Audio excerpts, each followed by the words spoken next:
Croeso i Ysgol Plas Coch, Wrecsam. Mae Ysgol Plas Coch wedi lleoli yn Wrecsam. Dafliad carreg oddi wrth y cae ras. Gorodd i jyst dros 10 mlynedd yr hugain yn ôl mwyn diwallu'r anghenion oedd yna am addysg gyfrwng Cymraeg. Mae wedi tyfu dros y blynyddoedd a mae efo ni jyst dros 320 o blant erbyn hyn. Cystadlom yn y gystadleuaeth 2 flynedd yn ôl ac rydyn nhw'n gyffrous iawn i fod wedi cyrraedd y restr ffer eto'r eleni. Mae'r cyffro, dwi'n meddwl, sy'n nghlwm ar gystadleuaeth yn un arbennig iawn a falle yn wahanol i gystadleuaethau eraill.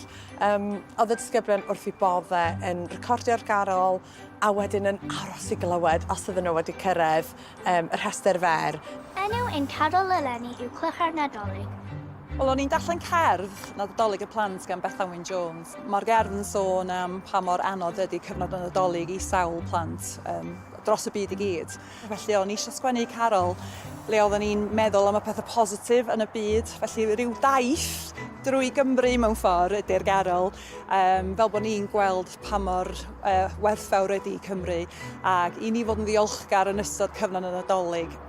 Diolch o galon i Mrs Nia Wyn Jones am y geiriau a'r gerddoriaeth ac i Miss Hogg am ein dysgu.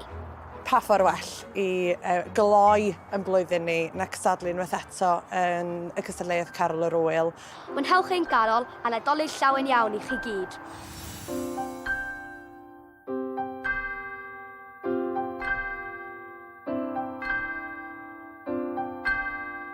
Wyt ti'n clywed y clochau seinio arwydd i gyd?